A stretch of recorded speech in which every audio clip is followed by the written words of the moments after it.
dengan Allah itu nomor satu itu syukur. Syukur itu di atas takwa. Di Quran itu ada fattaqullaha la'allakum tashkurun. Jadi takwa itu supaya ke derajat syukur. Kalau Nabi membahasakan kalimat thayyibah yaitu la ilaha illallah Muhammadur Rasulullah, itu kalimat yang otoritas kebenarannya itu absolut, pasti benar bahwa alam raya niki gadah pangeran ingkang asmanipun Allah Subhanahu wa ta'ala. Tapi pengamalan niku, pengamalan la ilaha illallah itu harus ditalkin, diajarkan oleh orang yang spesialis ya, orang yang benar-benar mempunyai maslak.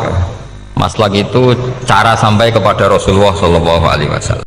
Bismillahirrahmanirrahim. Alhamdulillahirabbil alamin. Wassalatu wassalamu ala asyrafil mursalin sayyidina Muhammadin wa ala alihi washabbihi ajmain. Amma ba'du. Dengan Allah itu nomor satu itu syukur. Syukur itu di atas takwa. Di Quran itu ada fattaqullaha la'allakum tashkurun. Jadi takwa itu supaya ke derajat syukur. Kalau Nabi membahasakan kalimat thayyibah yaitu la ilaha illallah Muhammadur Rasulullah, itu kalimat yang otoritas kebenarannya itu absolut, pasti benar bahwa alam raya niki gadah pangeran ingkang asmanipun Allah Subhanahu wa ta'ala. Tapi pengamalan niku, pengamalan la ilaha illallah itu harus ditalkin, diajarkan oleh orang yang spesialis ya, orang yang benar-benar mempunyai maslak. Maslak itu cara sampai kepada Rasulullah Shallallahu Alaihi Wasallam. Kalau tersemut ketika Mbah Mun sering ngendikan ihdinas siratal mustaqim siratal ladzina an'amta 'alaihim. Terus uniknya di surat Fatihah itu, ya Allah tunjukkan kami ke jalan yang benar. Itu bukan sirotoka jalan jenengan, tapi siratal ladzina an'amta 'alaihim. Saya masih ingat betul ketika Mbah Mun ngendikan Allah itu mboten saged ditiru. Wong Allah mboten dahar, mboten ngombe, mboten tidur. Sing saged ditiru niku nggih padha-padha manusa, sehingga disebut ihdinas siratal mustaqim siratal ladzina. Maka dalam disiplin ilmu sanad itu sampai ada kalimat ekstrim, man ta'allama bila syekhin fasehuhu seton. Itu tidak main-main ya. Artinya ketika orang lain menuduh dunia kiai katanya terlalu kayak kerajaan kecil, santri tidak pernah ngeritik, itu keliru. Sebetulnya memang aturan ilmu itu diantaranya untuk ilmu agama itu harus pakai apa? Sanad. Bukti ini apa? Ihdinas siratal mustaqim siratal ladzina an'amta 'alaihim. Jadi untuk mengikuti jalan Allah niku harus mengikuti jalannya orang-orang yang telah engkau beri nikmat. Telah itu artinya finish. Finish itu artinya sudah meninggal. Saya masih ingat betul kalimatnya Mbah Mun, kalau kamu ngikuti orang, kalau ingin kebenarannya permanen, yang sudah meninggal. Sepotongan-potongan soleh dadakan ngeten kan nggak meyakinkan. Pas ngaji gayanya kayak wong soleh, engkau mulai kumat meneh, soleh meneh, kumat meneh, itu kan nggak meyakinkan. Istighfar gini nangis, karek nonton dangdut gini nyesal. Terus apa ya, nggak jelas no?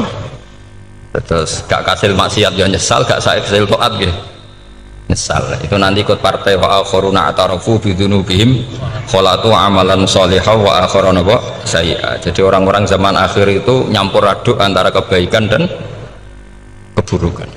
Kayak sampean sering sholat saf awal itu ya baik, tapi ya ono sombongi.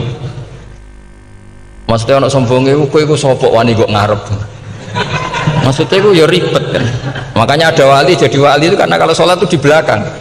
Alasannya aku izin mbek pangeran sawane kok ngarep. Jadi ilmu itu macam-macam.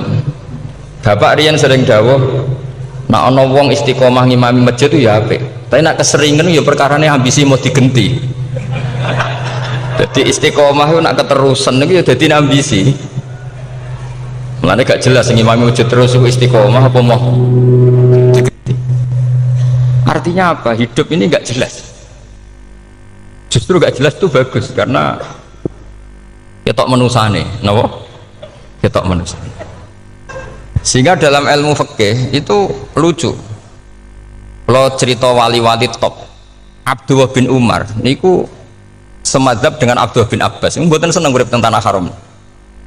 Ketika banyak ulama, banyak sahabat seneng hidup di tanah haram, alasannya sholat di tanah haram itu seperti 1000 napa? Sholat. Tapi yang dipikir beliau bukan sholatnya, maksiat di tanah haram juga lipatannya sama. Maka rumahnya Abdullah bin Umar itu pas ning perbatasan. Nak sholat mbek bojone ning tanah haram, nak tukaran metu. Jadi ono area tukaran itu dikondisikan steril, jadi masyhur itu. Jadi beliau nak lagi mesra mbek bojone wiridan teng tanah haram, nak tukaran metu sik.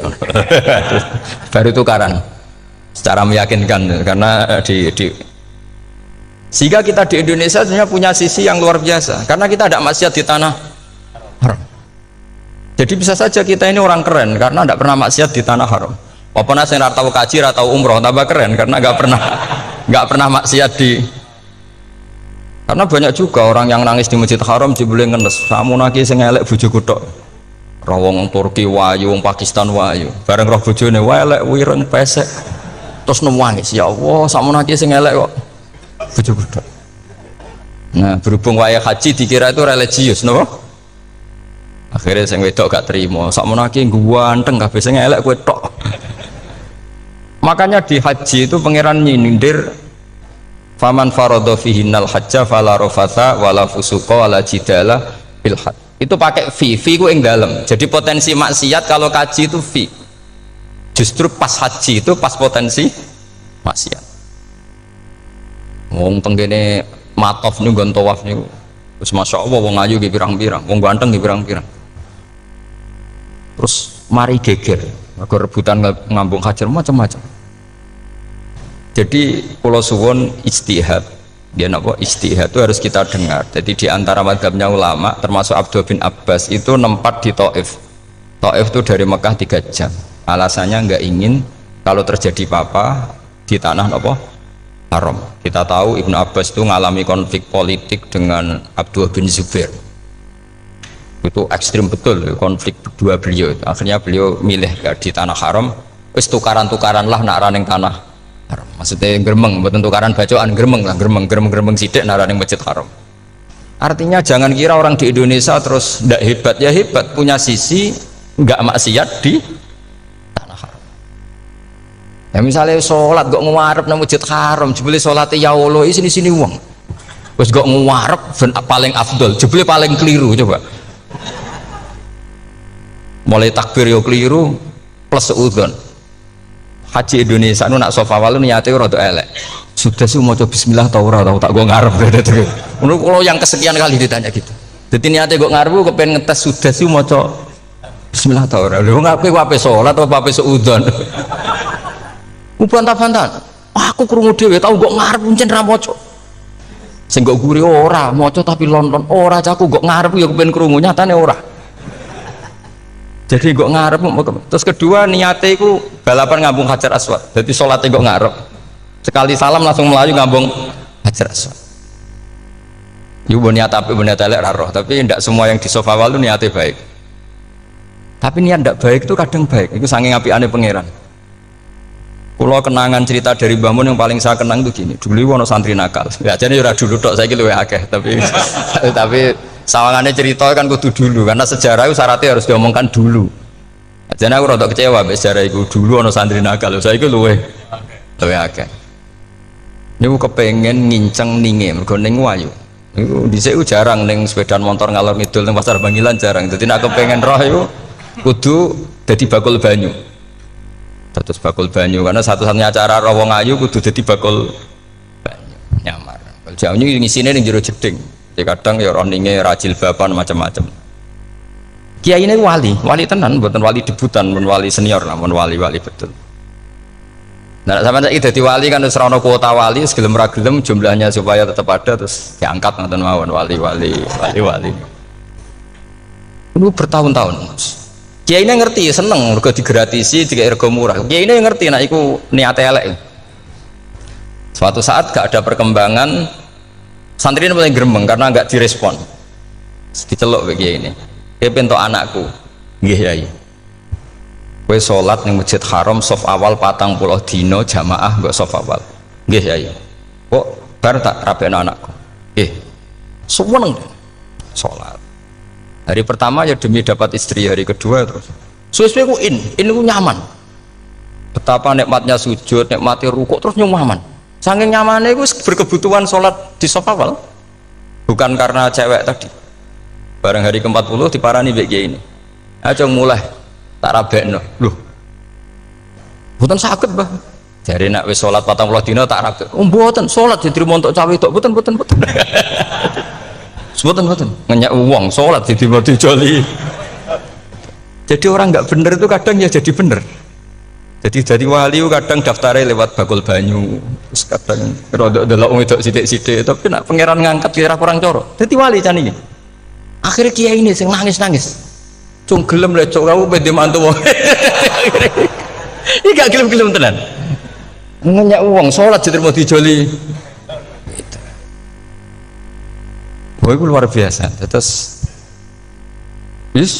malah ini ngaji ya, terus ngaji talqinul fikri bahwa pada akhirnya sing paling dhuwur teng hadhihi dar la ilaha illallah. Nah, saya punya cara untuk sampean supaya la ilaha illallahnya itu sah dan meyakinkan. Nah, cara hakim itu sah dan kitab yang sering dibaca Mbah Mun diantaranya untuk kalimat itu kitab Zadul Ma'ad. Iku nak nerangno la ilaha illallah niku luar biasa. Itu kitab kesayangannya Sayyid Abdul Al-Haddad. Beliau ngendikan di antara kitab kesukaan beliau selain Ihya itu kitab Zadul Ma'ad. Itu beliau kalau ngendikan bihadihi ya, maksudnya bihadil kalimah ussisatis samawati wal ardu. Jadi langit bumi dibikin. Jadi beliau mulai berpikir pertama gini, surga dibikin dengan segala kemewahannya itu bagi yang tasdik liman saddaqa bila ilaha illallah wa liman amana bila ilaha illallah. Neraka yang dibikin sebegitu ekstrim sampai anak wong dicemplung ngenteni 70 tahun lagi ceblok. Wah, itu serah kebayang carane gawe. Entakno bego kan itu. Jadi barang nak diceblokno ning neraka itu cebloke nduk ngisor ngenteni pinten? 70 tahun. Makanya kemungkinan keluar dari neraka itu kecil. Agak untuk syafaat itu kecil. Wong wis ora iso kebayang kan. Itu pun diciptakan untuk yang menolak dalil. Jadi surga dibikin ya lihadil kalimah, neraka dibikin juga lihadil kalimah. Jadi hadil kalimah itu mizan, ini ukuran. Yang nerima masuk surga, yang menolak masuk neraka. Hisab juga gitu, ada hisab itu ya karena kalimat la ilaha illallah. Orang kafir itu nanti tidak dihisab.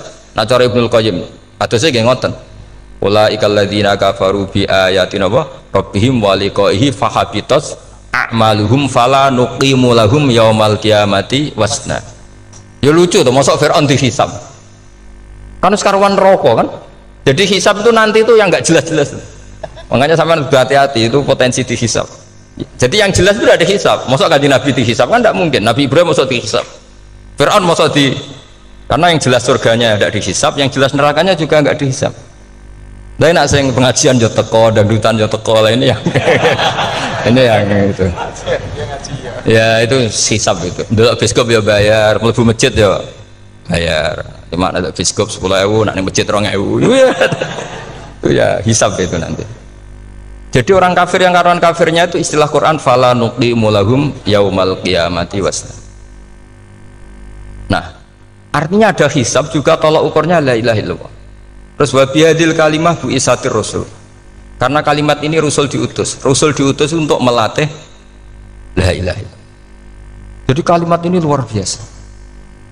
Tapi setelah jadi tahlil terus yang mau coba ngantuk, terus jumlahnya kakean kan, terus akhirnya gak sakrat. Akhirnya la ilaha dikomentari suwi temen. Pemenang nak sing mimpin tahlil wong tuwek terkenal suwi lagi tahlil dipimpin mbah niki sing mburi mesti sambat wah suwi mesti.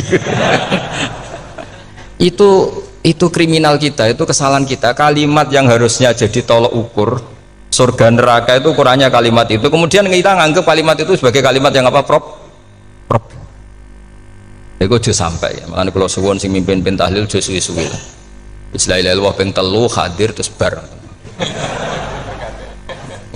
Niku semua ijazatnya hanya 3 kali itu kok udah dipirang-pirang niku.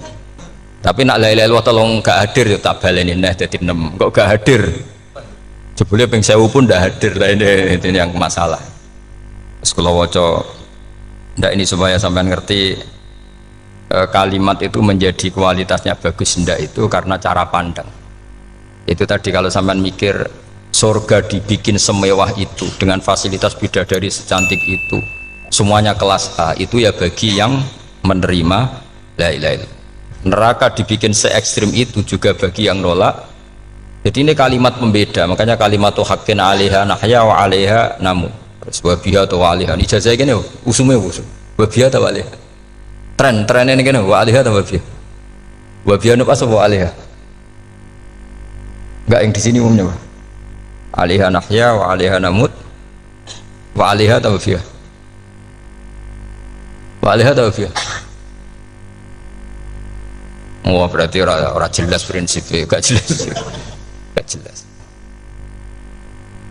Jadi kalau suwon Mbah Mun sepuh-sepuh niku fi akhiri hayati nu sering maos talqinu dzikri, karena memang beliau ingin di akhir hayatnya juga kita semua nanti di akhir hayatnya semuanya min ahli la ilaha illallah Muhammadur Rasul.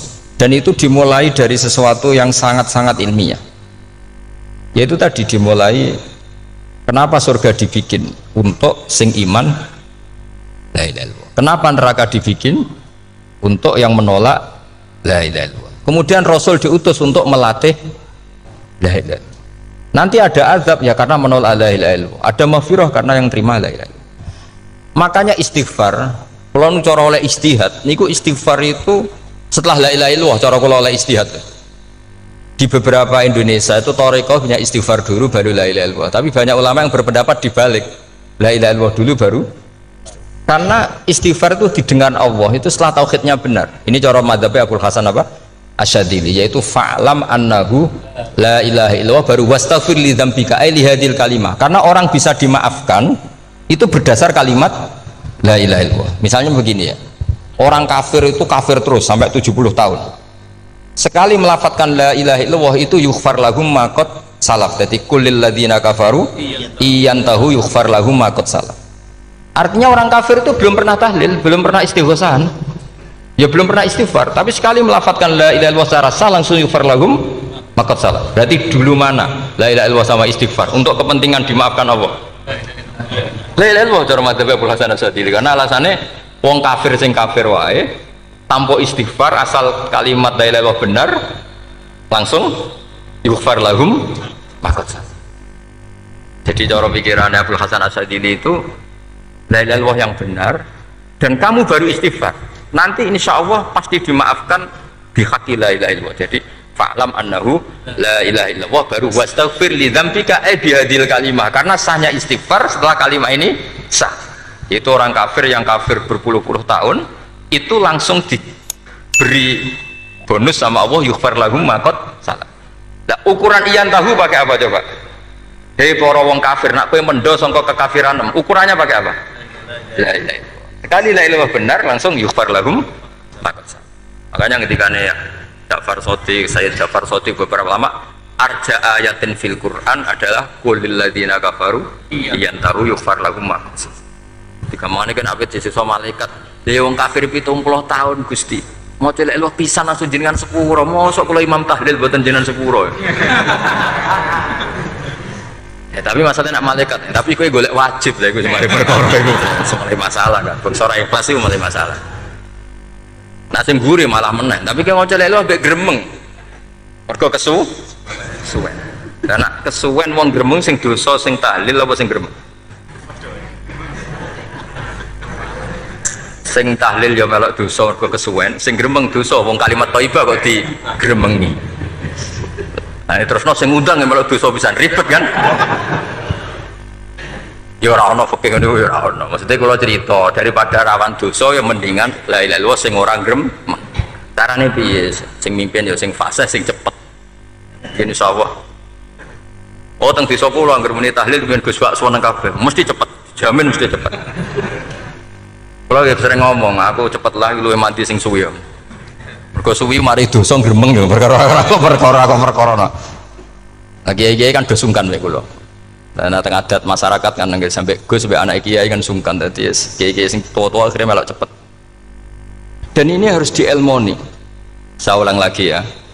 Sebetulnya dalam thariqah Syadziliyah itu la ilaha illallah dulu baru istighfar. Alasannya apa?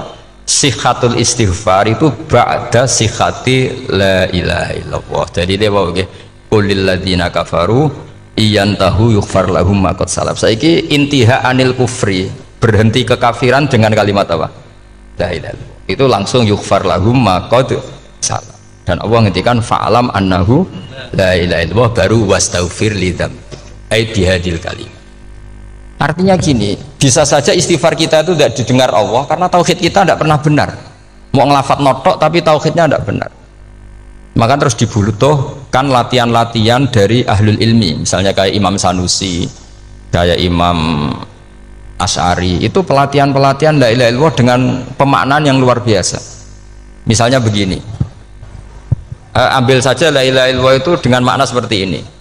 Tidak ada sesuatu yang maujud kecuali disebabkan oleh yang super maujud. Alam raya ini, langit bumi ini kadung berstatus maujud. Kan nggak mungkin yang maujud diciptakan yang tiada. Nak ngono mau hadhil maujudat khalaqaha wajibul wujud. Lah wajibul wujud ini yang bernama Allah Subhanahu wa ta'ala. Maka kualitas Anda iman tuh lebih tinggi. Selama ini kan enggak. Orang no pangeran kecuali Allah. Terus Allah itu yang siapa? Ya Allah yang siapa itu harus kamu berani mensifati. Allah belum pernah menceritakan dirinya di Quran kecuali beliau dia mensifati zatnya. Saya adalah sing khalaqas samawati wal arda misalnya. Saya adalah zat yang begini. Karena itu dengan cara itu bisa dikenali.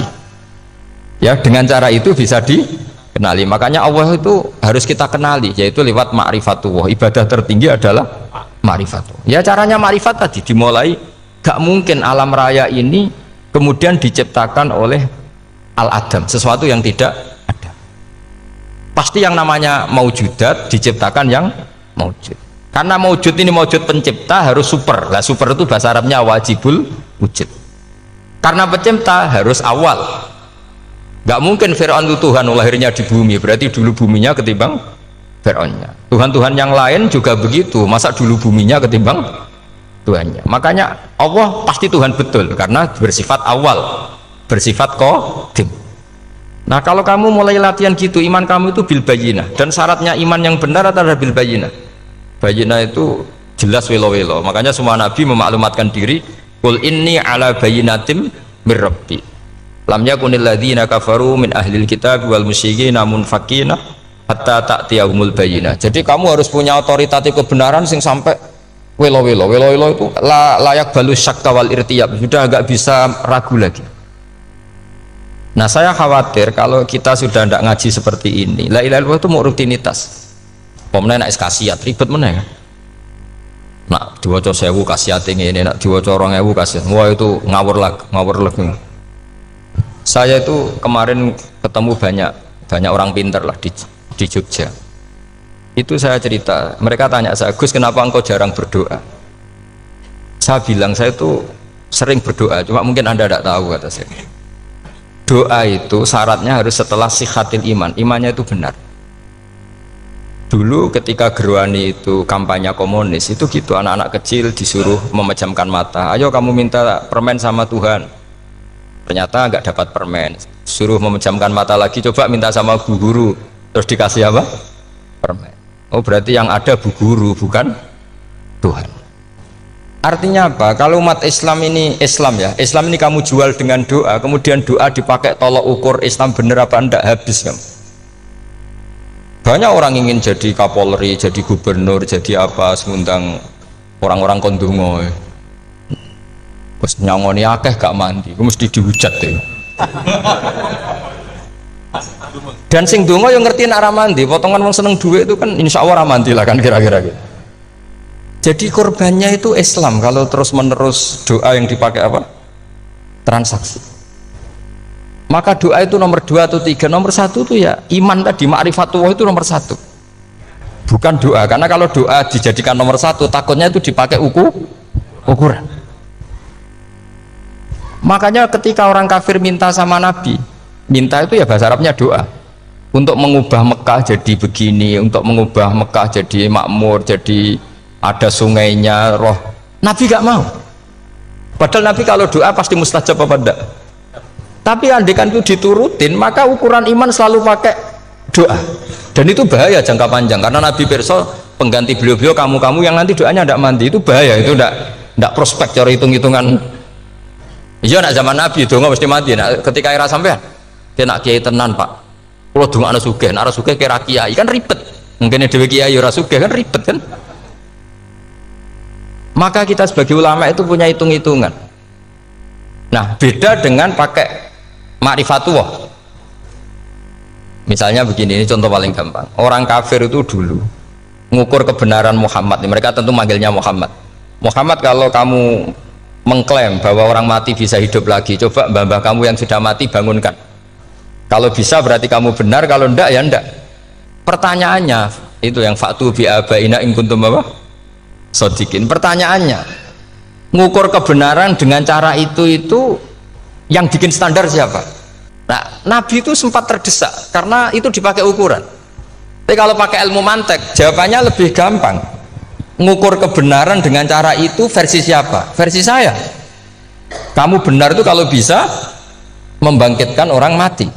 Terus dari Nabi, ya kalau versi kamu ya kamu yang membangkitkan, nanti ditanya bareng-bareng. Loh, ini kan kita seperti itu kan, kita sering. Artinya apa? Islam ini yang bisa mengawal hanya ilmu. Doa itu nomor 2, yang bisa mengawal Islam hanya fa'lam, harus ilmu annahu la ilaha illallah. Ketika orang kafir lo tanya, Muhammad kalau kamu Rasul betul, fasayir jibala Makkah, jibalu Mekah kamu jalankan kemudian jadi emas, dan orang-orang yang mati bangkitkan. Kemudian kita tanya, adinuka hakun amla, agamamu benar apa enggak?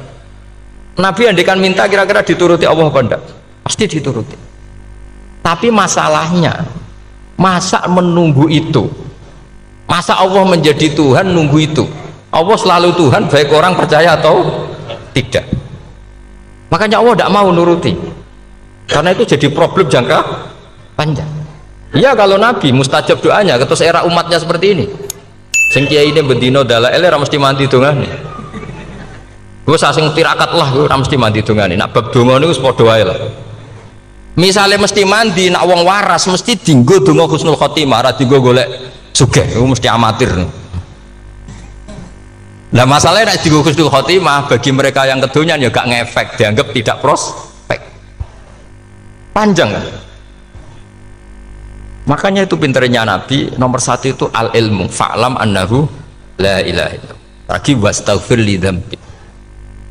Jadi kalau suwon, kenapa ini cerita Mbah Mun, kenapa akhir-akhir beliau sering talqinu zikri, sering melatih zikir, itu sirinya diantaranya bahwa kalimat ini harus menjadi kalimat super, kalimat sing alaiha nahya wa alaiha namut wa alaiha nub'ats, atau wabiha nub'ats insyaallah ta'ala minal amin. Yaitu tadi, kita sebagai kiai itu ikut menjaga ini, jangan sampai kalimat ini membosankan. Tahlile suwi barbar segitu ono sing nyoal la ilaha illallah Muhammadur Rasulullah lane kurang panjang, wakaf Taurat terus panjang, bahwa agama ini dimulai hatta ta'tiyahumul bayyinah. Jadi sesuatunya harus benar-benar sampai jelas. Orientasi para ulama dulu itu cara menerangkan la ilaha illallah itu sampai difahami an bayyinatin. Makanya semua nabi memaklumatkan diri kul inni ala bayyinatin mir rabbi, sampai di situ. Dan semua cerita-cerita di tafsir Jalalain, di apa-apa itu ukuran kebenaran itu lam yakunil ladzina kafaru min ahlil kitab wal musyrikin namun fakina hatta ta'tiyahumul bayyinah. Monggo. Maka semua kita itu harus punya kecakapan untuk merangkai dalil. Kalau ada pengalaman saking kitab-kitab turos, kitab-kitab dulu itu ketika beberapa ulama ditanya dulu, ketika ulama-ulama dulu berdebat tentang apakah imanul muqallid, imannya orang yang tidak bisa berargumentasi tentang Tuhan itu diterima apa enggak, rata-rata ahli sunnah bilang diterima, tapi tetap dengan catatan itu potensi goyah. Itkul man qallada fit tauhidi imanu lam yakhlu min tardidi. Tapi ternyata ulama-ulama itu prakteknya juga mengajari masyarakat supaya ada sedikit dalil atau kepastian logika. Masyhur itu ulama dulu ketika tanya orang-orang Arab, orang-orang desa, ya Arabi bima arafta rabbak, kamu kok tahu kalau Tuhan itu ada, itu gimana? Jawabannya mereka meyakinkan. Al-ba'ratu tadullu alal ba'ir wa atharul aqdam yadullu alal masir. Ono tletonge sapi ya mesti ono sapine. Ono atharul aqdam artinya ono tipake wong liwat ya mesti ono sing liwat. Sehingga itu sudah dianggap cukup kalau ada makhluk ya ada khalik. Artinya terus menjadi gampang ketika Allah ngendikan misalnya am khuliqu min ghairi syai'in. Mosok hadhil makhluqat sing maujudat kemudian khalaqahal adam. Itu kan nggak ketemu akal. Maka termasuk kekaguman saya sama kitab Fathul Bari sarahnya Bukhari itu ngendikane wa hadza sing inda ahlil mantak yusamma iltidzadzan aqliyan, bahwa agama ini harus ada kenyamanan secara akal. Kalau Nabi membahasakan wajadah halawatal apa? Iman. Iman yang manis itu misalnya kita profesor, kita ilmuwan, kita seorang yang top, yang paling cerdas di dunia. Kemudian kamu secara agama didogma oleh pimpinan agama kamu. Kebetulan pimpinan agama kamu misalnya komunis. Terus diberi ajaran misalnya hadhil maujudat khalaqahal adam. Yang maujud ini diciptakan ketiadaan. Kan mungkin profesor lah mesti stres. Piye wong Adam kok ciri utama ketiadaan ya layu asiru saya tidak ngefek.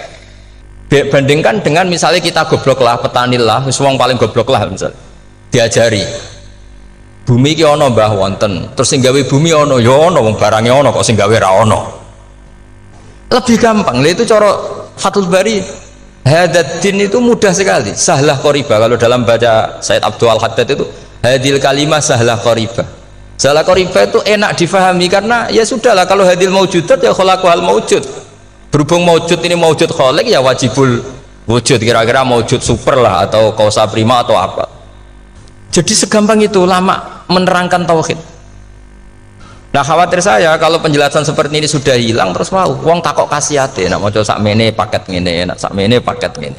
Lah anak ramadi terus mental. Jute la ilaha illallah ya ngobos. Nah ini kan jadi tersangka.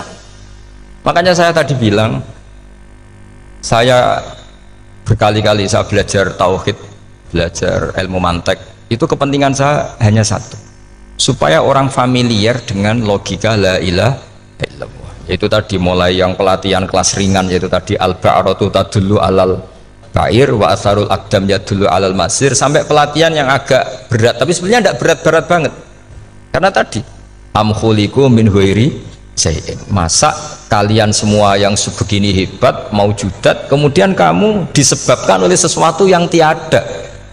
Iku mbok sampean profesor lah iku iso logika, wong barang ra ono kok nyebabno. Al-aqdam ya dulu alal masir. Jadi ono teledong ya mesti ono sapine. Ono tipak tracaane tak kaki ya berarti ono wong sing barli liwat. Artinya hadil alam ini atharun min athari qudratu. Kula suwun kula wau mun maca sanad talqinu dzikri dari Mbah Mun, dan saya berharap kita ini saling menopang. Makanya saya Gus Zofur itu sering belajar mantek sampai belajar usul fikih, karena nggak bisa kita tanpa ditopang ilmu-ilmu seperti itu, tidak bisa, karena banyak khurafat, banyak syubhat. Termasuk penumpang paling gampang adalah Anda berislam secara senang, secara ceria, supaya tidak kepikiran nyuwun sewu pindah agama atau pindah ke yang macam-macam. Makanya diantara rumusnya Islam itu raditu billahi robba. Raditu itu puas, sampai cari di kamus, ridho itu puas, marem. Oh coba mau di pangeran Allah pahpoh. Makanya kalau berharap jangan sering berdoa, nanti gampang kecewa karena potensi tidak mandinya lebih tinggi gitu loh.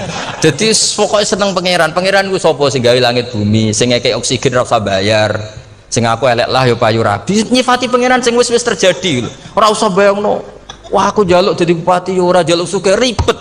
Lho kula kecelok wong alim mboten nate nyifat donga nemen-nemen. Sing wis kliwat e. Ngaku ya wong narukan nyatane payu rabi. Umumnya wong di mobil gue di mobil.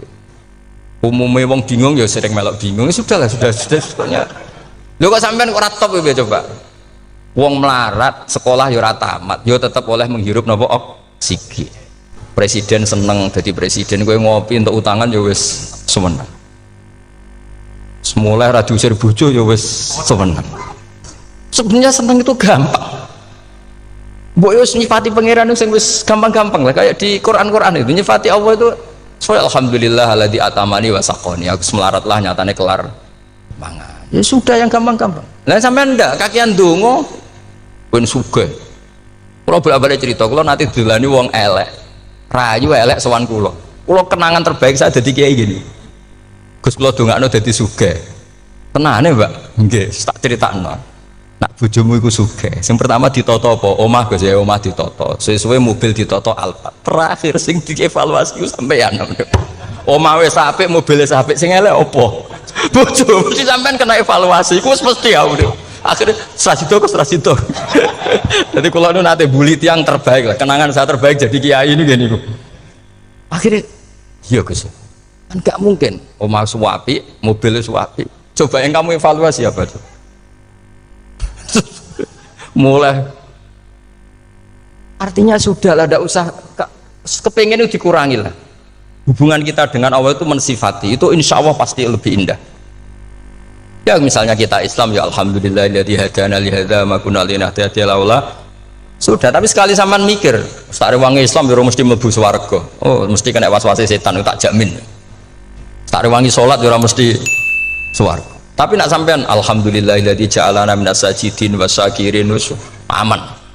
Maka alhamdulillah itu kalimat paling keren. Makanya da'wahum fiha subhanakallahumma wa tahiyyatuhum fiha salam wa akhiru da'wahum alhamdulillahirabbil alamin. Jadi pokoke ngoten. Sore pura usah kakek jaluk karena potensi ndak mandi itu tinggi. Sama ndak kutub, ndak ahdal, ndak abdal, ndak apa saja. Is donga is umume wong-wong lah. Dunya hasanah fil akhirati hasanah wa qina adzabannar. Hasanah wa bi artine pokoke hasanah. Pokoke hasanah fil akhirati ya hasanah. Nek iso hasanah ya rabi itu jenenge hasanah pokoke sementing.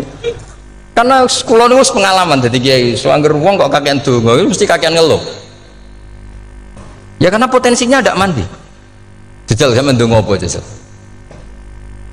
Selama ini kan njuk mapan yo ora tau mapan. Njuk sugih yo rakus. Wis diparingi cara pangeran wis maringi jebule sampean ingin lebih. Makanya saya mohon sekali, jadi hubungan dengan Allah itu nomor satu itu syukur. Syukur itu di atas takwa. Di Quran itu ada fattaqullaha la'allakum tashkurun. Jadi takwa itu supaya ke derajat syukur. Karena tadi lah, cobalah dilatih. Saya pernah ngecek orang yang sekarang dugem menikmati maksiat dengan orang yang takwa mensyukuri tidak maksiat, itu nikmatnya itu masih tinggi nikmatnya orang yang syukur karena berhasil meninggalkan maksiat. Makanya kamu yang syukur bengi-bengi seradi duit ning kamar wudu bariku ngelamun jujuk esok yes alhamdulillah gak maksiat. Kira usah bayangno terus tahajud, qiyamul lail iku para habaib, para ulama itu kira ramakome lah seperti itu. Terus ramakome. Tangi turu seradan tempiring itu alhamdulillah. Sing gampang-gampang ya. Dan itu memang ajarannya Nabi. Jadi Nabi itu kalau bikin ajaran itu orang sing asbaha aminan fi sirbi sesuatu mu'afan fi badani indahu kutu yaumi faka'an nama khizat lahu dunya bi hadafiriya. Jadi bayangkan ini man asbaha aminan fi sirbi ngontrak ya ora diusir sing di omah, kumpul mertua ya ora diusir mertua, kumpul bojo ya ora diusir bojo, aminan fi sirbis mu'afan fi jasadis urip nak guyu do banter wis bengak-bengok indahu kutu yaumi dina iku iso mangan iki faka'an nama khizat lahu dunya bi hadafiriya. Anggap ae kowe itu sak donya. Lha wong paling sugih gawe kolam renang paling 100 meter persegi. Kowe ndelok laut renang sak kapoke. Pokoke urip ku sing gampang itu. Kok senengane repot to? Senengane repot. Pokoke kula kepengin niku jenengan syukur lah. Pokoke lho nggih malah niki pokoke niki kampanye syukur lah. Pokoke karena tadi coba yang biasa donga-donga niku dikurangi lah. Syukurnya dulu yang lho sampean tak arani doa yang mandi itu dimulai apa? Asana Allah. Tinggi mana doa dengan syukur? Syukur. Nabi itu kalau berdoa itu nyifati Allah panjang sekali. Alhamdulillah hamdan katsiran terus wa hamdan wa fi ni'amahu wa yukafi mazida ya rabbana lakal hamdu kama yanbaghi li jalali wajhika azimi sultanik la nuhsi sana'an 'alaika anta kama athnayta 'ala nafsik antal muqaddim wa antal muakhir. Wus panjang. Nah, sampean kan gak muqaddimah suwidi. Dongane sing tuh wis gak dia 13 wis Kalau kan sering mau ikhya itu, kalau muji pangeran itu sampai lupa Imam Ghazali, saking panjangnya. Sama dulu dunga-dungane Nabi itu, kalau muji Allah itu panjang sekali. Dungane sidik. Nak jenengan mukadimah alhamdulillah rabbil alamin nabi angob. Pas donga ya Allah ya Rabbana temenan. Blas gak dia tiga. Jadi saya mohon sekali ya, agama ini harus bifarohin wasururin. Kalau donga yang paling kalau kenang sama yang Mbah Mun gini, us farihin namuna amin. Pokoknya kita itu pokoknya senang. Makanya kalau suwun lah. Pokoknya beragama terus senang. Rodi itu bila roba. Rodi itu kalau anak maknanya marem lah. Marem di pangeran Allah itu marem. Kata Sayyidina Ali lah. Kafani izzan antakuna li robban wa kafani fakhran an akuna laka abdan. Pun Gustin tek bangga kula dadi manusa mergo pangerane jenengan. Ya cara di pangeran Firaun kan yo ribet wae. Wis mati tenggelam dadi ton. Terus wa kafani fakhran an akuna laka abdan. Kula nu seneng banget mergo dadi kawulane jenengan. Misale dadi kawulane presiden ya iso coplok. Kawulane menteri kadang ketangkep KPK. Kawulane wong sugih kadang bangkrut. Ribet kan? Makanya beliau ngendikan kafani izzan antakuna li robban wa kafani fakhran an akuna laka apa abdan. Terus niki kalau rati provokatif lah. Semergi zaman akhir sampai pandemi ngeten wis ra syukur ribet. Setelah saya jadi kiai dan penelitian, saya itu berkali-kali didatangi dokter, tentara, juga polisi. Mereka sering bilang gini, "Gus, saya ini dokter negeri. Saya ke NTT, ke Papua, karena saya muslim, berkebutuhan Islam, maka dibikinkan musola, dibikinkan masjid. Kalau kiai tidak bisa, bikin sendiri urunan mau narik siapa, gitu. Mau narik tarikan di jalan yang mau nyumbang siapa. Tapi kalau kebutuhan negara, karena tugas negara, ya difasilitasi negara dan tidak dianggap misionaris karena negara. Begitu juga di beberapa negara yang non muslim kayak di Argentina, di Venezuela itu ada masjid, ada kajian Islam ya karena duta besar dan itu aparat negara. Disinilah kearifan para ulama berkoalisi dengan umarok dengan makna yang positif bahwa agama ini harus ditopang umarok, sistem negara. Tentu di situ ada tentara, ada polisi, ada macam-macam. Kita sebagai kiai juga nggak berdaya di depan para bandar narkoba apa-apa kalau nggak ada BNN. Kita mau apa dengan korupsi kalau tidak ada KPK. Sehingga kearifan para guru-guru kita, mulai Mbah Maimun, bapak saya sendiri, NU, Muhammadiyah, semua ormas-ormas Islam itu pasti maulah kerjasama. Karena kita siapa ya? Kalau tidak kerjasama. Dan di antara pesan Rasulullah SAW adalah yaduwahi ma'al jamaah. Jadi apa ya, kebersamaan itu sudah berkah. Fa inna yadallahi ma'al jamaah. Jadi berkah. Lalu kenapa saya kalau ngaji bawa kitab? Ini agak sebetulnya itu lazim. Lazim itu suatu yang harus. Tapi karena kelamaan mubalek itu tidak pakai kitab. Seakan-akan bawa kitab itu yang aneh. Sebenarnya aneh mereka. Karena begini logika simpelnya ya. Umat Nabi ini berhak dapat apa coba? Berhak dapat warisan yang paling luhur, paling hebat, paling jernih. Apa itu Quran dan hadis? Pertanyaannya, siapa yang paling punya hak otoritatif untuk menerangkan Quran hadis? Ulama. Ulama yang mana? Ya yang kapabel, yang sudah diakui dunia kayak Imam Ghazali, Imam Bukhari, Imam Syafi'i. Artinya kalau kita tidak pakai materi itu ulama mendapat pikiran kita, bukan mendapat pikiran mereka. Saya ulang lagi, kalau kita tidak pakai materi yang otentik, yang orisinil, umat ini mendapat pikiran kita, bukan pikiran mereka. Maka saya berusaha supaya teman-teman atau semua umat Islam dapat pikiran-pikirannya Imam Ghazali, pikiran-pikiran Imam Bukhari, pikiran-pikiran Abdul Qasim Al-Junaidi, kejernian-kejernian Abu Yazid Al-Bustami. Kejernihan itu diantaranya adalah misalnya makalah yang menurut saya itu makalah yang super. Jadi untuk ngadepi krisis karena COVID atau karena apalah. Itu lama dulu sederhana sekali. Beliau-beliau punya rumus yang mungkin jarang didengungkan orang, tapi saya akan kampanye rumus ini. Al-istighna, hakikatul istighna, itu adalah al-istighna anis syai' labihi. Jadi pemenuhan kebutuhan yang sebenarnya adalah kita berusaha menghindari sebanyak mungkin kebutuhan yang sekunder, yang enggak penting. Bukan memenuhi semua yang kita inginkan. Jadi misalnya begini ya, kalau kita lapar, Itu keinginan kita itu makan enak apa asal makan? Tentu jawabannya asal makan yang sehat. Tapi kalau nuruti nafsu kita, makannya yang enak, teman makan ya enak. Terus di warung yang favorit. Ini kan satu kebodohan. Kenapa untuk makan saja butuh definisi sekian banyak? Yang kita harus kecewa, warung favoritnya bisa sudah tutup. Atau kita ke sana harus macet. Ribet. Yang benar-benar arif dan bijaksana itu adalah al-istighna anisya. Sesuatu yang tidak mendesak itu jangan jadikan kebutuhan. Sehingga kalau kita puasa misalnya, semua makanan itu enak karena kita sangat lapar.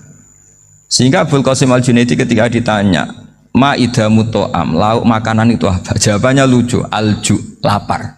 Kalau kamu lapar ya semuanya enak. Ini sudah mulai hilang. Kita bilang makan enak itu ya sate, ya gulai, ya pizza yang kita senang. Akhirnya apa? Untuk nikmati nikmatnya Allah itu kita jadi ribet. Apalagi yang orang-orang fasik harus ditemani perempuan yang tidak halal misalnya, atau harus ada ajudan, ribet. Nah pertanyaannya, orang yang ribet sama yang nggak ribet itu pinter mana? Pinter yang nggak ribet. Nah ini kearifan-kearifan yang mulai hilang. Lalu siapa yang bisa mewarisi itu? Ya ulama. Jadi ulama itu cara berpikir sebenarnya simple. Makanya mereka sering kalau tahajud itu, di antara makalah Sayyidina Ali paling terkenal dan yang menjadikan beliau punya derajat yang luar biasa itu adalah kafani izzan antakuna li robban wa kafani fakhron an akuna laka abdan. Ya Allah, saya ini sudah begitu mulia, begitu terhormat dan sangat-sangat terhormat karena yang menjadi Tuhan itu Engkau. Jadi rumus pertama itu karena menjadi Tuhan itu Engkau. Hanya Tuhan yang abadi, Tuhan yang pertama, hanya Tuhan yang al-awwal. Coba ya Allah, kalau saya ini punya Tuhan Fir'aun, punya Tuhan mati jadi tontonan lagi, itu kerennya di mana coba? Andaikan kita punya Tuhan Fir'aun, atau punya Tuhan yang asal usulnya manusia, apapun hebatnya manusia itu, kita punya Tuhan manusia itu. Tuhan yang lapar, yang kalau nggak makan mungkin pingsan, mungkin bisa kena COVID, nanti Tuhannya diisolasi. Kayak apa? Makanya ketika Tuhan Allah menyindir ketuhanan selain Allah itu, Allah hanya menyindir dengan kalimat sederhana, kana yakulani to'am, yang kamu tuhankan itu masih makan. Artinya kalau nggak makan ya lemes. Jadi lama-lama ada orang gini, alhamdulillah tadi Tuhan mampir ke saya, kelihatannya lapar, setelah tak kasih makan sehat lagi. Susah nggak punya Tuhan yang seperti itu. Beda dengan Tuhan kita. Tuhan yang nggak butuh makan, nggak butuh minum, al-qayyum, zat yang berdiri sendiri tanpa butuh yang lain. Al-awwal, sebelum ada langit bumi sudah ada Tuhan kita yaitu Allah. Bandingkan dengan Tuhan-Tuhan yang dipertuhan yang lain, yang adanya setelah bumi, misalnya Fir'aun dan sebagainya. Sehingga Sayyidina Ali pertama jadi kebanggaan apa? Kafani izzan antakuna li robban. Saya ini keren betul karena punya Tuhan yaitu Engkau. Tuhan yang lahul asmaul husna, Tuhan yang semuanya punya kebaikan, punya keabadian, punya keagungan. Terus wa kafani fakhron an akuna laka abdan, dan saya bangga sekali karena saya menjadi hambamu. Kalau saya jadi hambanya Pak Rektor ribet kan? Sudah tak hormati ternyata nanti tidak rektor. Ya kan ribet kan? Terus pokoknya ribet. Jadi budaknya manusia itu ribet. Makanya ada seorang wali datang ke temannya yang jadi presiden atau jadi raja. Datang ke situ karena tidak punya uang, mau minta uang karena temannya raja. Setelah sampai sana ternyata temannya ini karena orang soleh pas berdoa, ya Allah saya minta ini, minta ini, minta ini.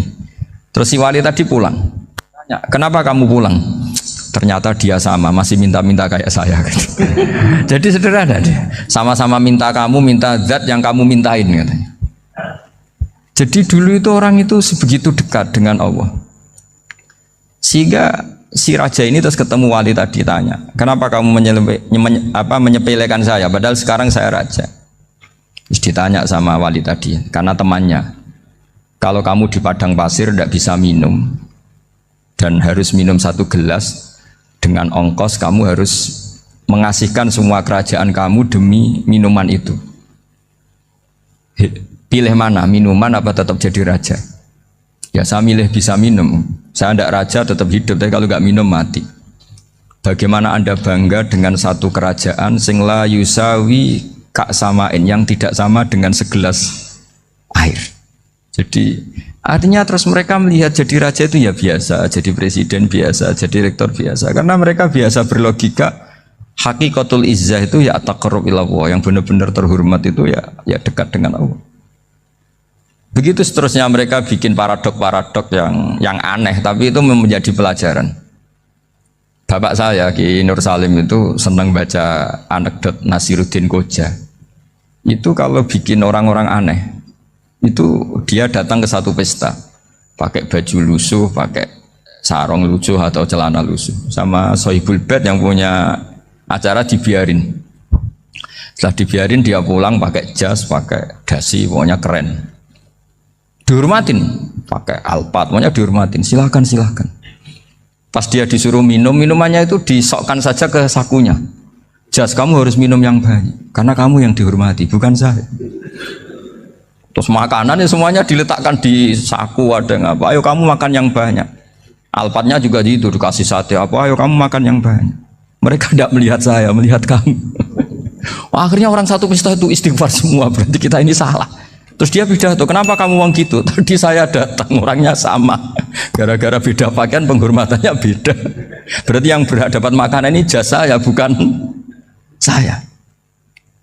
Betapa naifnya kita sebagai orang. Ternyata kita masih hormat sesuatu yang seperti itu, yang atribut lah. Jadi orang-orang sufi itu orang yang bisa menertawakan dunia. Akhirnya ya pertama dia dianggap orang gila, masa jas dikasih makan, dikasih minum. Tapi secara fikih dia benar, haram dia makan. Karena pas dia datang dibiarin, setelah pakai jas dikasih makan. Berarti hakikat yang dapat rezeki siapa? Jasnya apa orangnya? Jasnya apa orangnya? Jasnya. Jadi itu orang-orang sufi, kearifan orang-orang dulu itu bisa ngelola hal-hal yang keseharian menjadi luar biasa. Ada seorang wali melihat istrinya makan satu piring, anaknya makan satu piring. Ditanya, kalian kenyang? Wah, kenyang sekali. Melihat anaknya minum kopi satu cingkir, senang. Kalian senang-senang sekali. Wah, kalau senang dengan hal-hal yang murah bisa, ngapain harus senang dengan hal-hal yang mewah? Bodoh sekali saya. Sehingga terus mereka bisa qanaah. Qanaah itu ya hidup itu simple, sederhana. Jadi tentu saya tidak akan ngomong yang muluk-muluk, selain itu tidak bidang saya juga apa ya, kita ini butuh obat di kondisi COVID seperti ini, butuh kesederhanaan, butuh apa ya, istighna tadi. Kita harus istighna billah an ghairillah. Jadi sudah cukup bahwa Allah ini segalanya. Sehingga tadi saya dengarin himnenya Unisula, yang paling saya kagum adalah dimulai dengan kalimat-kalimat thayyibah. Di antara tugas suci Nabi Ibrahim dan semua Nabi adalah wa ja'alaha kalimatam baqiyatan fi aqibi. Nabi Ibrahim itu Nabi yang diberi gelar Allah. Dia adalah Nabi yang menjadikan kalimat tauhid itu kalimat yang abadi.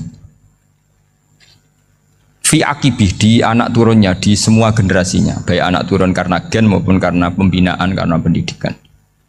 Ini penting sekali saya utarakan karena apa? Satu kehidupan itu sebenarnya digerakkan oleh kata-kata, oleh moto kalau orang bahasa modern.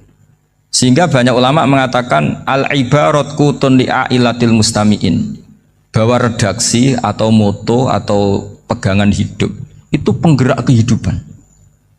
Sehingga sebetulnya manusia itu digerakkan oleh kalimah-kalimah itu, oleh moto-moto itu, oleh prinsip-prinsip hidup itu. Misalnya orang Palestina itu tiap hari ke pasar gitu. Mereka ke laut itu. Ditanya, kenapa tidak takut tembak Israel? Jawabannya lucu. Kena tembak ya mati, nggak makan ya mati, nggak kerja ya mati. Ya sudah, sama-sama mati ya, mendingan aktivitas normal. Tapi saya tidak menyarankan itu untuk melawan COVID. Ini cerita saja nanti. Kamu jangan provokator itu. Karena ini wilayah sensitif. Jadi banyak orang yang poligami, kalau ditanya alasannya gitu, istri satu ya cerewet, dua ya cerewet, mendingan 4 katanya. Ya banyak ya gitu. Tapi ada yang kebalikan, istri satu cerewet saja hampir jantungan, apalagi 4, tinggal matinya kan gitu. Itu semua yang menggerakkan itu kalimat. Kalimat itu satu pegangan. Banyak orang loh yang nggak ingin jadi rektor tuh banyak loh Pak Bejo. Jangan kira semua dosen ingin jadi rektor. Melihat rektor sibuk rapat mempertahankan reputasi Unisula terus sering pegang kepala. Ngapain repot-repot? Jadi tukang sapu aja dapat gaji, ngopi, rokokan, selesai. Bodoh amat. Jadi rektor, mikir orang banyak. Banyak loh orang yang ingin jadi presiden tuh banyak. Karena ngopi nyaman, gak ada yang ganggu. Mau tidur sampai jam 9 siang juga gak ada yang ganggu. Sehingga mereka melihat pegawai negeri itu gak keren, orang kok diatur jam, disiplin. Itu memang cara Allah membagi rahmat. Mau kamu apakan coba? Cara syukurnya dia seperti itu. Bapak saya dulu tuh sering ngajarin saya, diajak jalan-jalan pagi-pagi. Melihat orang ngopi, makan uduk itu bapak seneng. Kok enak jadi wong awam. Ngene esuk-esuk nyemak bocah kesel kabeh kono enak ngopi rokokan. Bapak kadang iri sama orang awam itu iri. Sudah gitu berharap masuk surga kan enak sudah gitu.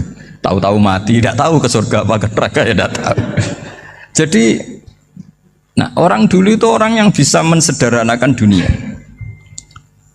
Sehingga ya sudah cara bahagia. Makanya saya alhamdulillah saya ini kerjasama sama UII sama beberapa kampus.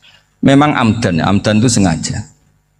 Kampus itu ya punya sistem yang nggak bisa mewakili sistem kiai. Kiai juga punya sistem yang nggak terwakili oleh kampus, juga sebaliknya saling melengkapi.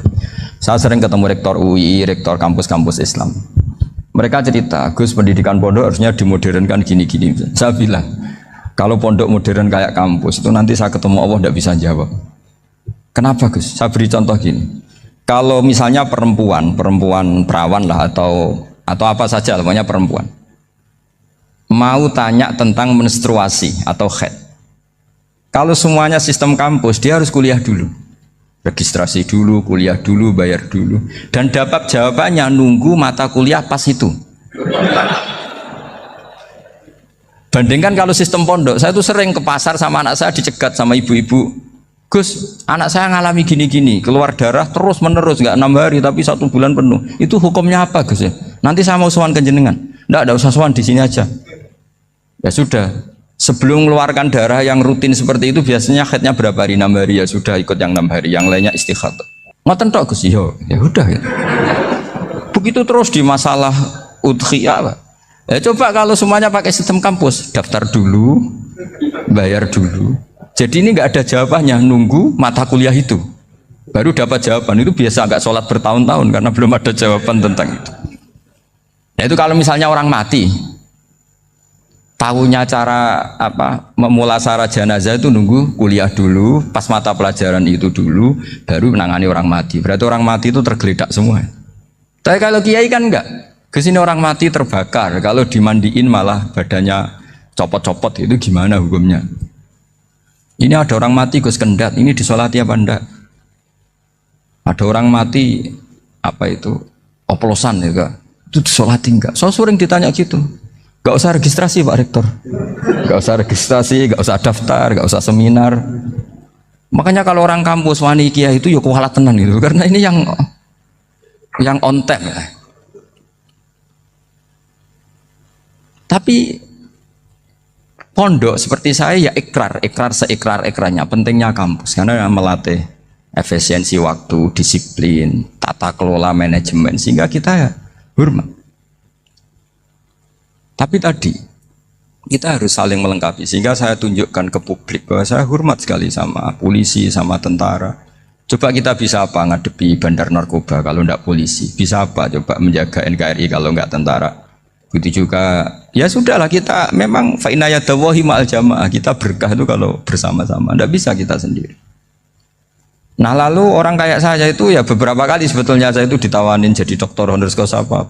Kekhawatiran saya satu Pak Bejo, takut pas nggak punya uang itu dokter gak di duit kan gak pantas gitu.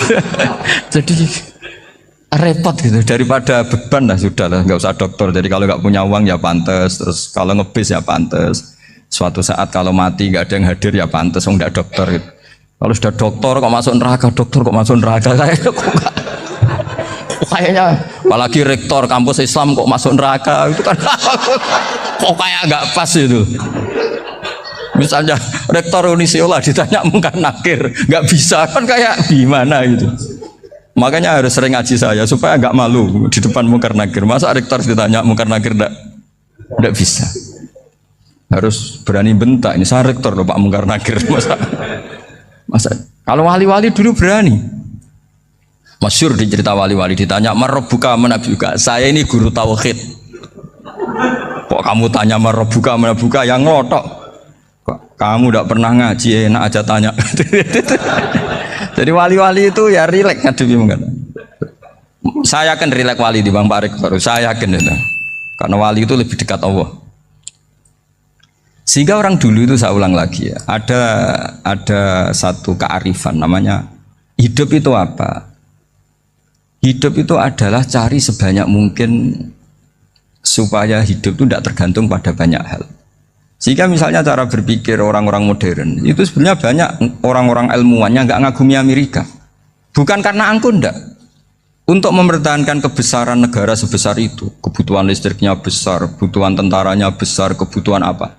Sementara negara kayak Venezuela atau Swiss kebutuhannya ada banyak. Pertanyaannya, yang tergantung dengan banyak hal sama yang tidak tergantung banyak hal, itu pinter mana?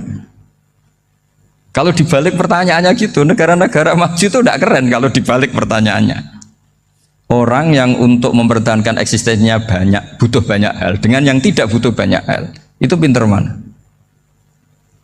Orang yang bahagianya nunggu jadi dokter, nunggu jadi kiai besar, kiai viral, dengan orang yang bahagia cukup dengan ngopi, itu pinter mana? Tapi kalau dibalik pertanyaannya, orang yang tahunya nikmat hanya kopi, dengan nikmat yang banyak, pinter mana? Makanya Mbah Mun tuh kalau guyon itu lucu. Aku iku saake ambek wong desa sing mlebu swarga. Saya dulu eskal mlebu swarga kok disakeni. Akhirnya beliau memberi penjelasan. Wong desa iku roe pakanan enak, iku mau kopi mbek uduk. Lah swarga iku mau nuruti sing dikarepno. Akhirnya wis mau mangan, wis ngopi, nguduk, ngopi ora roh pakanan liyane ku ora roh. Nasi mandi ya ora roh, pizza ya ora roh apa-apa. Terus saya bilang, wah lah niku nak nganti selera tentang wanita cantik. Iku juga sederhana. Rodok pesek ya wis cantik, rodok ireng ya wis. Apa bidadarinya seperti itu karena saking enggak pengalamannya. Jadi surga itu kan nuruti apa yang diinginkan. Kira-kira keinginan orang kampung kalau di surga itu apa coba? Makanan apa coba? Ya nak senengnya ketemel gemblong itu. Artinya malaikat lebih suka nangani surganya orang-orang kampung di Bang Pak Rektor. Ini sudah ribet ini. Makanan apa saja sudah dicoba ya. Terus kalau di mall tahu orang macam-macam, seleranya macam-macam pasti. Enak mana kalau sampean jadi malaikat pelayan surga? Suka ngelayani orang kampung apa yang orang kota? Orang kampung kan? Jadi ya itu guyon ya, guyon tapi itu menjadi pikiran kita bahwa orang yang banyak kebutuhan itu sebetulnya banyak kebodohannya karena menggantungkan kebahagiaannya dengan banyak hal. Makanya Imam Syafi'i ngendikan istighna itu apa? Al istighna anisya'i. Yang dikatakan kecukupan adalah berusaha sebanyak mungkin banyak hal tidak kamu butuhkan. Bukan memenuhi semua kebutuhan kamu karena nafsu kamu ini tidak ada batasnya gitu. Kalau kamu penuhin nggak akan selesai. Itu ada perempuan yang kurang cantik itu minta doa saya, Gus doain suami saya kaya. Terus tak guyonin, terus nggak minta. Kalau suami kamu kaya, yang pertama dirubah itu apa? Rumah supaya rumah saya bagus. Kedua apa? Mobil supaya mobil saya bagus.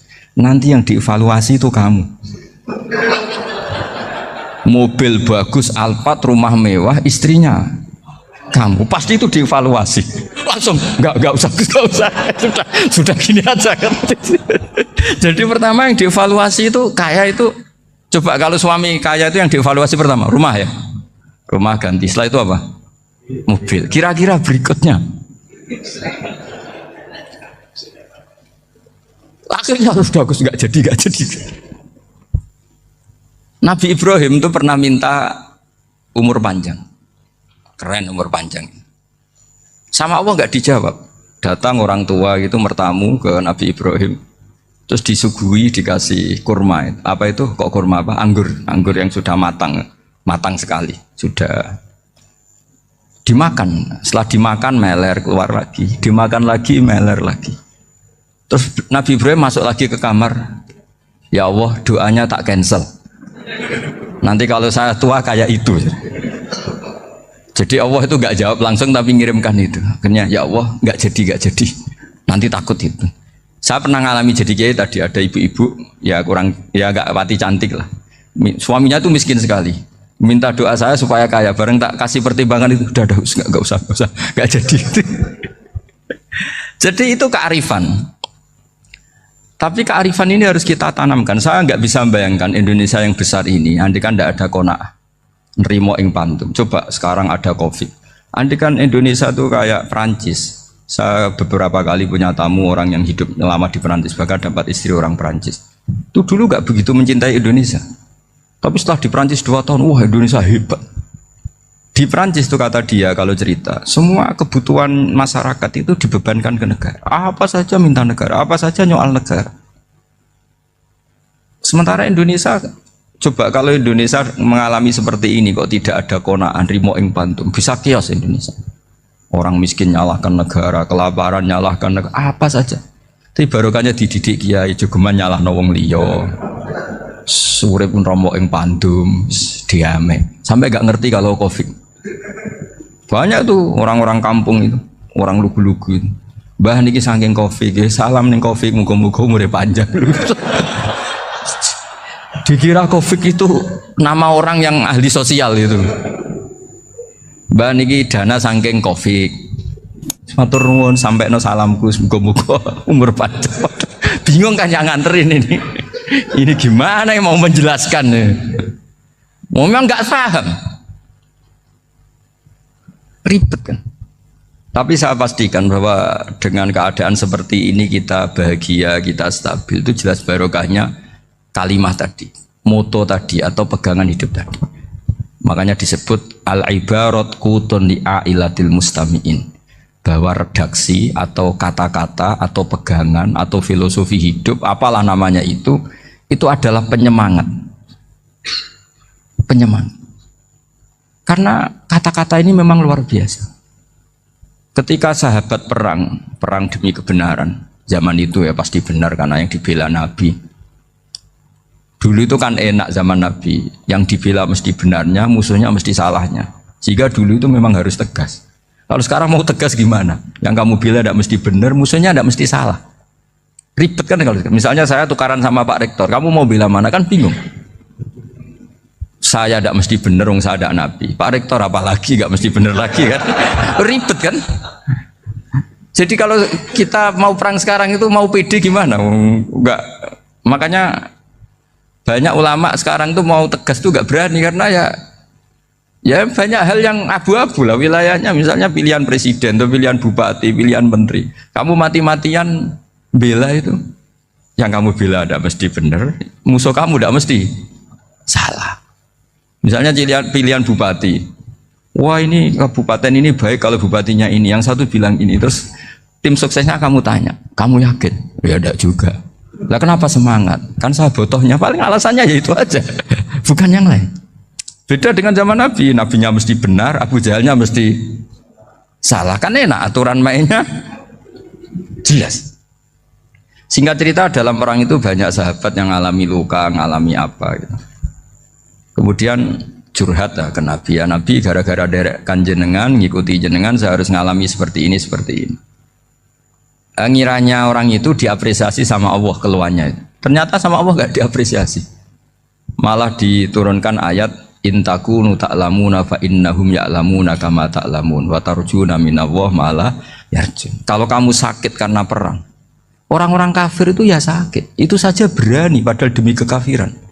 Wa tarjuna minallah ma la yarjun, padahal kamu punya nilai lebih yaitu berharap kepada Allah yang mereka tidak punya. Saya jadi kiai itu ya kadang mangkel. Karena yang benci ya benci, yang seneng itu ngel-ngel loh kayak Pak Bejo. Jadi semuanya ribet. Nah iya, yang benci ya ganggu, yang seneng ya ganggu, tambah nemen.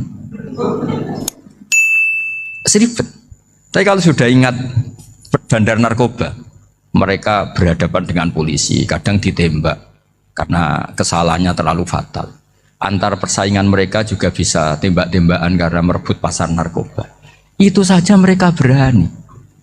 Kok kita yang jadi kiai kadang dicium tangannya, dihormati gak berani, hanya takut apa ya, musibah-musibah kecil lah, atau problem-problem kecil. Lah iya, kalau kita bandingannya gitu. Kalau kamu mau tahajud kedinginan, itu masih nanti dihisab Allah itu gitu.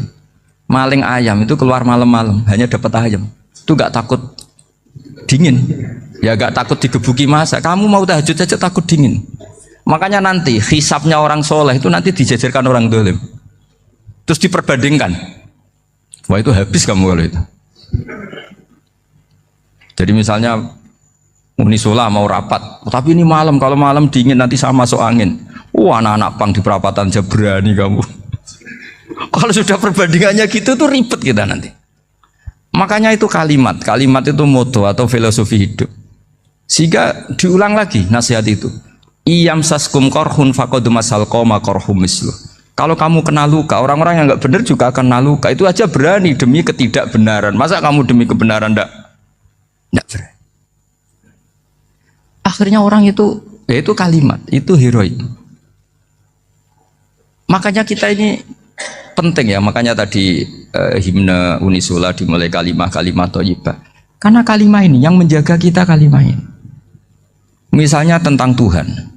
Kenapa orang Islam imannya kokoh seperti ini, termasuk yang sudah hidup di Amerika, di Australia, di mana-mana. Itu ya barokahnya ajaran atau barokahnya kalimah. Saya sebut kalimah saya pakai bahasa santri. Karena la ilaha illallah itu dalam tradisi santri disebut kalimatu haqqin alaiha nahya wa alaiha namut wa alaiha nub'ats. Ada yang riwayat wa biha nub'ats insyaallah taala minal aminin. Kenapa mereka di mana-mana meskipun sekolah di Amerika, di Australia, bahkan di Uni Soviet tetap mukmin? Itu barokahnya ajaran yang benar. Allah itu siapa? Tuhan. Tuhan itu sifat dasarnya apa? Awal. Dia harus wujud awal sebelum makhluk yang lain. Sehingga ketika ada negara yang maju, yang tertib, manajemennya tertib, masyarakatnya makmur, tapi punya Tuhan yang tidak seperti itu, tidak awal, itu sudah gak nyaman. Karena ndaklah keren Tuhan saya, karena Tuhan saya itu al-awwal, zat yang pertama. Tuhan saya keren lah, zat yang nggak mati. Tuhan yang nggak mati, yang nggak pernah mengalami kematian. Sehingga tontonan atau yang dilihat kenikmatan-kenikmatan yang lain ini tidak mengubah dia pendirian tentang Tuhan. Karena mantapnya satu kalimat tadi bahwa Tuhan itu ya harus satu, harus awal, harus tidak mati, tidak rusak, tidak mengalami apa-apa yang membahayakan. Sehingga ketika ditawarin Tuhan yang lain meskipun menjanjikan secara finansial atau kemakmuran, mereka gak tertarik. Itu coba, itu barokahnya makmur apa barokahnya ajaran? Barokahnya ajaran. Sering negara Islam itu kalah makmur dengan mereka, tapi barokahnya ajaran ini tetap apa? Tetap Islam. Makanya Nabi Ibrahim, Nabi yang sukses bikin wa ja'alaha kalimatam baqiyatan fi aqibi. Sehingga kita ini bekti sama orang tua misalnya, itu ya karena ajaran. Suwargamu itu karek wong tuamu. Nak wong tuamu ridho, Allah ridho. Nak ora ridho, Allah ora ridho. Ridho wa fi ridhol walidain wa sakhatu wa sukhtu wa fi sakhatil. Sehingga ketika ada orang tua yang agak brengsek gitu, anak-anak tetap hormat. Punya orang tua yang miskin, yang sudah miskin, tukang tombok nomor, banyak kan di kampung gitu. Ya tetap hormat. Coba kalau dari awal kita ngajari orang tua kamu hormati ya, kalau baik, kalau tidak usah. Bisa geger Indonesia. Tapi barokahnya ajaran-ajaran itu Indonesia tertib karena ada ajaran. Nah ini di sini ini pesantren dan Unisula semua harus berkontribusi membuat ajaran yang benar itu adalah ciri utama Islam. Sehingga Islam ini dimulai dengan ajaran kalimatu haqqin alaiha nahya wa alaiha namut. Sehingga kita tenang seperti ini. Saya ini termasuk kiai yang tenang. Meskipun kata orang banyak saya ini kiai besar, tapi termasuk kiai yang paling tenang. Termasuk yang paling tenang. Karena saya ini pakai mazhab orang-orang hebat. Saya berkali-kali cerita, orang kayak Imam Syafi'i itu orang yang luar biasa. Saya berkali-kali cerita, orang yang tadi nyium tangan kamu ya Imam Syafi'i, di belakang tuh ngerasani kamu, menghujat kamu. Jawabannya enak saja. Berarti saya alhamdulillah orang yang wibawa. Buktinya di depan saya nggak berani. Jadi enteng saja. Diceritain sebagian kampung, sebagian separuh dari warga kamu itu nggak suka kamu. Ya bagus lah nggak suka saya, nggak akan utang duit saya. Di mana-mana orang utang itu karena teman dekat. Kalau nggak seneng pasti minimal nggak utang, nggak pinjam mobil, nggak pinjam apa. Berkah mana yang seneng sama yang gede? Jadi dianggap enteng saja. Semua yang dialamin dianggap Enteng saja. Misalnya punya istri pemarah, ya baguslah marahin suami. Kalau marahin tonggo malah ribet. Jadi kamu harus terima kasih kalau dimarahin istri. Baguslah marahin saya mah, kalau marahin tonggo ribet. Jadi enteng saja. Tapi kita sekarang tuh karena nafsu ya, sehingga menghadapi hidup ini ribet. Ulama dulu kalau mau mati itu senengnya bukan main. Sudah lama saya ini ingin nggak maksiat. Kayaknya nggak maksiat paling efektif itu mati. Ya tidak apa-apa Gusti, kalau sebaiknya mati ya mati aja. Enteng saja. Jadi melihat kematian itu akhir dari segala keburukan atau potensi keburukan. Apapun baik kita sekarang, suatu saat mungkin kita nggak baik. Yang bisa menghentikan ketidakbaikan atau potensi ketidakbaikan itu apa coba? Mati kan? Berarti mati itu mengerikan apa menyenangkan? Mesti kamu tidak berani menjawab. Meskipun secara ilmu kamu berani, tapi secara rasa agak berani kan? Saya ulang lagi ya, yang bisa menghentikan keburukan atau potensi keburukan itu apa coba? Apa? Kematian. Berarti kematian itu menyenangkan atau menyusahkan?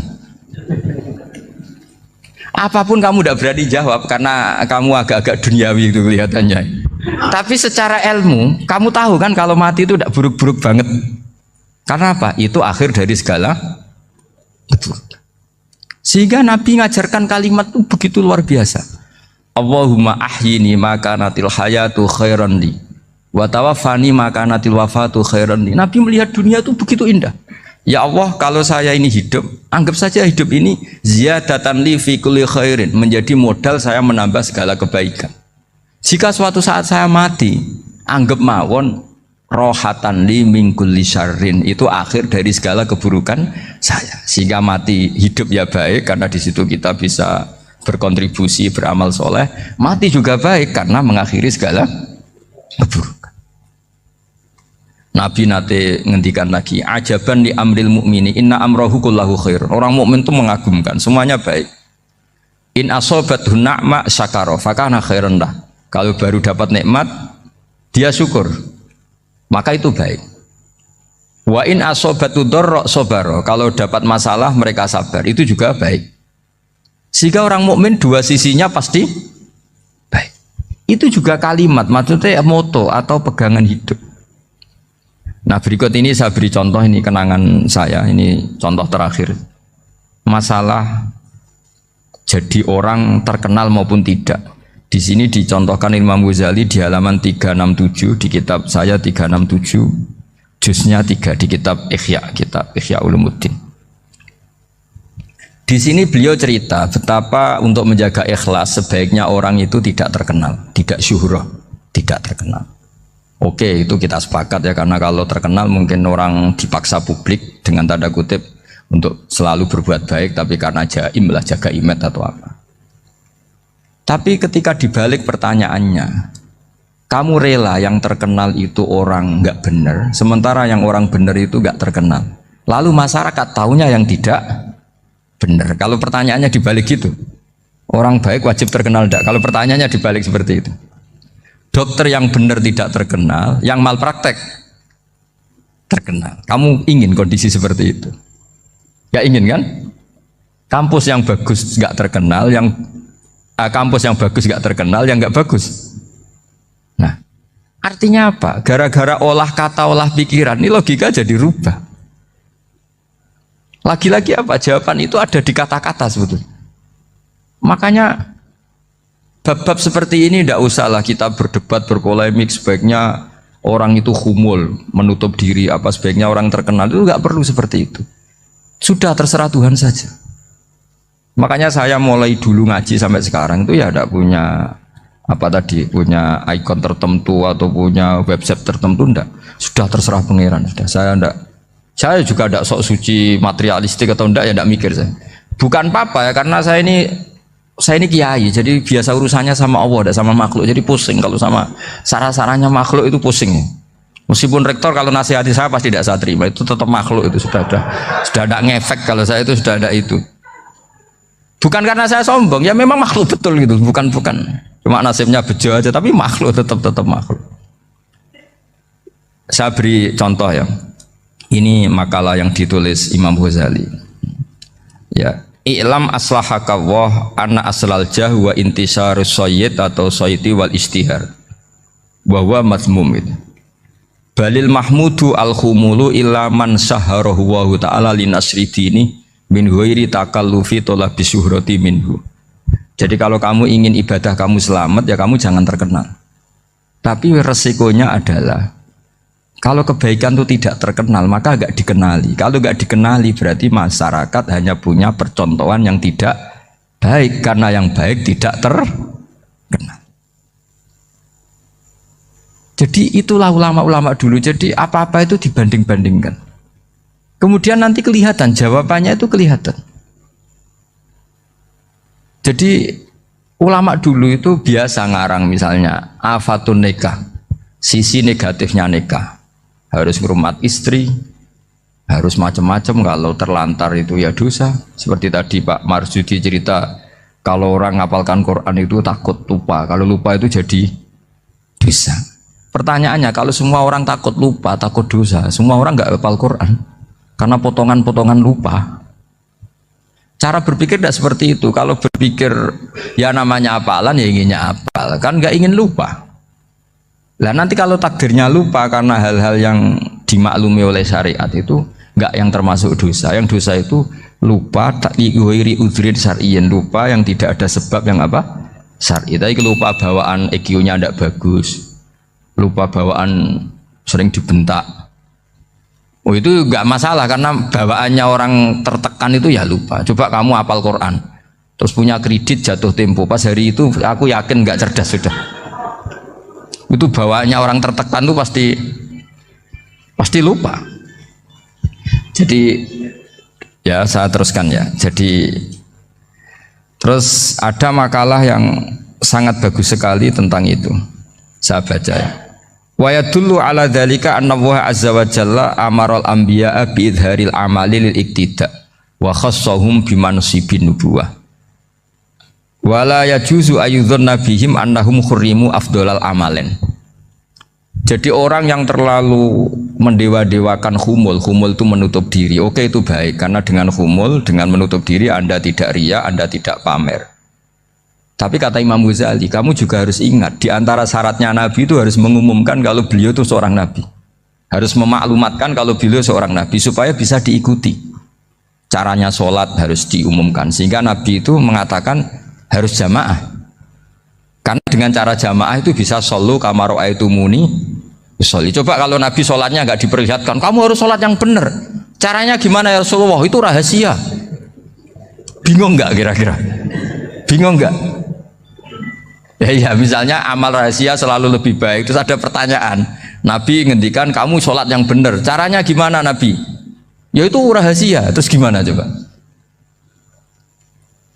Tapi Nabi ngendikan apa? Shollu kama ra'aitumuni usolli. Ya sudah kamu sholat, niru saya sholat.